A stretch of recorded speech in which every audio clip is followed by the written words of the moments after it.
Hey everyone, so I'm flying back to Seattle. I came to Macau for a conference and I'm flying back later today. And I stayed up most of last night to help adjust for the time, but because unfortunately I have things to do once I get back home. And I thought I'd make a video to give a little food for thought on how we measure time, because this is something that I really enjoy every time I travel. You see, I have three problems that I deal with regularly. First off, I sometimes have trouble sleeping. And I go to bed and I toss and turn, and then I don't get to sleep until 3 in the morning or 4 in the morning. But I never have a problem sleeping at the end of it. I just can't go to sleep on time. At the same time, I have trouble waking up in the morning. I often feel I haven't slept enough, obviously. And yet at the same time, during the day, I often don't feel there's enough time to do all the things I want to do. I like writing computer games. I need to get physical activity. Before I met my girlfriend, I needed to spend more time mingling with others. Now I need to spend more time with my girlfriend. I often don't feel like I have enough alone time. It's kind of interesting because I like to date and be single at the same time, so I often need 2 buckets of time in order to handle that, and then so many other things. But then I came up with a solution to that. I encourage you to think about this. Pause the video if you want. There is a solution that can solve all 3 of these problems. Well, the solution is to define a day as some amount of time more than 24 hours. There's no reason why we need to go to sleep and go to work once every 24 hours. It could happen once every 26 or 27 hours, or my favorite is 24 hours and 50 minutes. I'll let you think about why. There's something that happens in the sky every 24 hours and 50 minutes, and it's a very convenient time schedule for me to follow. I tried it 1 month and I felt so good. Anyways, I discovered this quite by mistake, actually. I was 17 years old. I was going to college and living in my parents' basement. One spring break, I got off spring break and I went to bed at 10 p.m., which was my normal bedtime when I was in class the first night of the spring break, and then the next night I was sleeping at 1 o'clock in the morning, until at the end of spring break I was sleeping at 8 in the morning, and I had a huge mess on my hands when I had to go back to class, and my parents were very upset at me because, I caused a lot of noise in their house, and obviously they were worried about my studies, but at the same time I felt so good during that 1 week. Actually, I think it was more like a week and a half if you include the weekends. I felt so good during that time. I was sleeping soundly when I needed to. I was waking up refreshed on time. I had enough time during the week to do everything I wanted to do. At the time, I was fascinated with a math problem called Ramsey theory. I had enough time to work on that. I had enough time to catch up on school. I had enough time to socialize. I had enough time to get exercise. And it was great.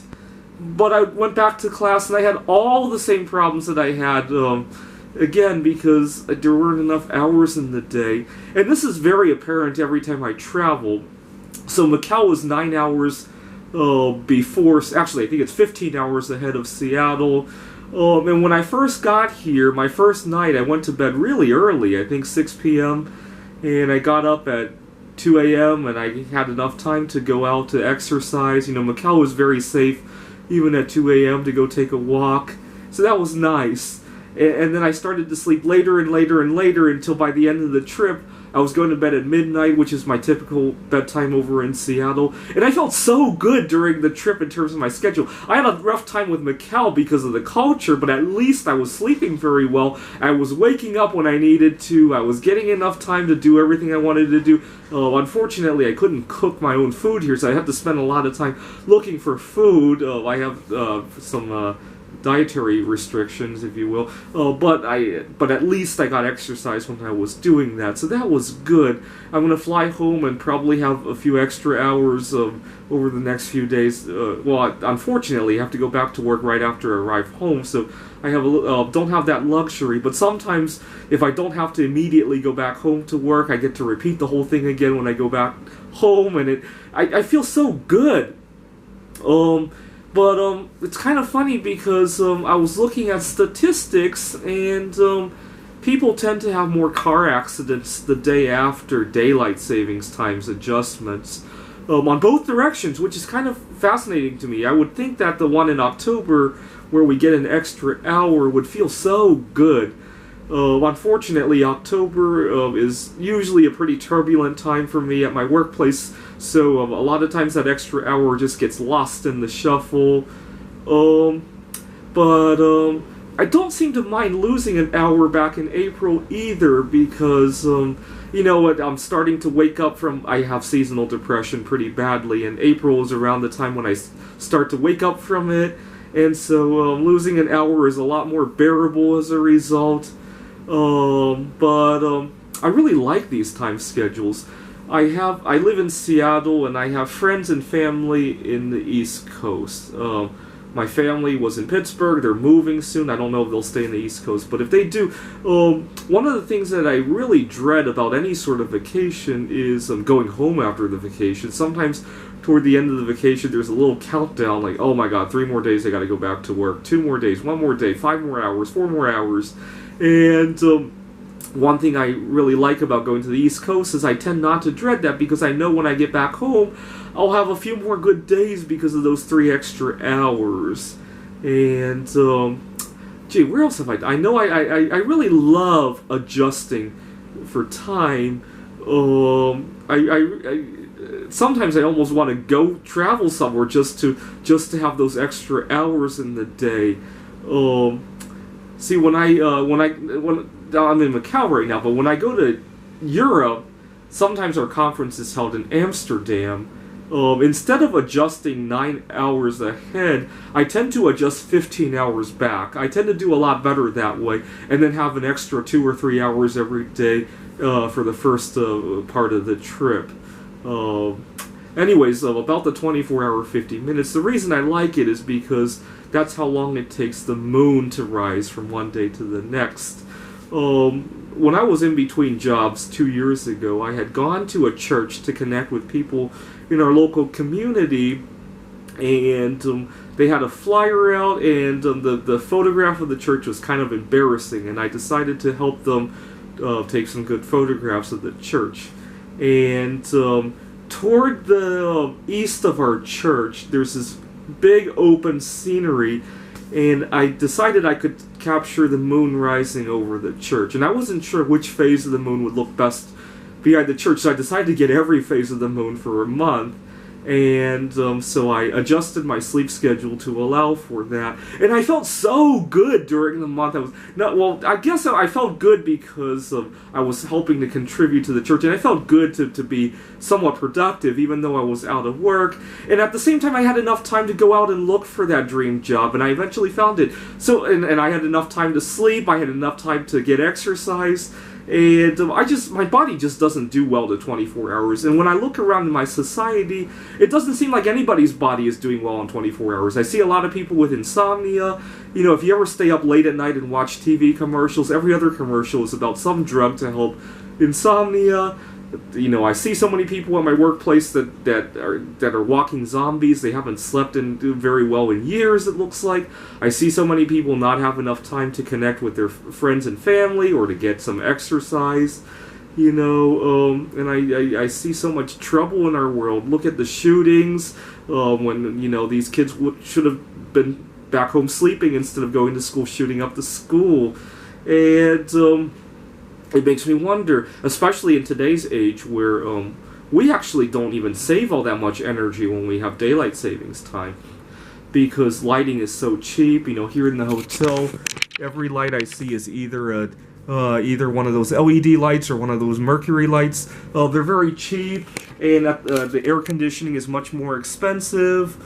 technically I think we would be a whole lot better working at night and sleeping during the day, but as a compromise, having a 24-hour, 50-minute cycle would at least give you half of those benefits. And everybody would feel so much better. We wouldn't have so many school shootings. I don't know if it's the only cause of a school shooting, but I would imagine it's one cause. Obviously, not everybody's body cycle's at the same length, but if you have a feeling you know what your body's cycle length is, definitely leave a comment and we can discuss it. I tend to do best at 27 hours, but I would compromise for a 24-hour, 50-minute cycle. Oh, I had another experience. I had gone home to my family, and I needed to pick up a car to use here in Seattle, so I drove the car back here to Seattle, and it took me 5 or 6 days to make that drive, and I felt so good during those 5 or 6 days. I had enough time to get out of the car to get exercise. I had enough time to keep in touch with my family and friends. And it's not like I had extra time to do everything. I mean, I was on the road driving, but at the same time, I felt like I could go to bed when it was time to go to bed, and I could wake up refreshed, even though I only had like an extra half an hour every day. So even an extra half an hour could do a whole lot of good to me, and I think that would hold true for a lot of people that I deal with, at least. If you ever I travel a lot, and I sometimes see flight attendants that are just really on edge, and they will raise their voice at every little thing. So sometimes I need to switch my seat because I have food allergies, or maybe the person next to me has a very strong fragrance, and I need to switch my seat. And I leave the seat in a hurry, and the flight attendants just get very agitated, and they raise their voice. And I've learned to become immune to that because I have to deal with that a lot every time I fly. So I've learned to, in the past, I used to get very, very upset at that, and I would scream back, and it would really fuel them. And I've learned that they probably don't get to have these 25, 26-hour schedules because of their work demands, and I've learned to be more accepting of it because I know how I feel when I don't get my 25, 26-hour days, which is basically the whole rest of the year except when I'm traveling and except on the day in October. Anyways, I thought I'd give a little food for thought that in our modern society, our days don't have to be 24 hours anymore. What do you think?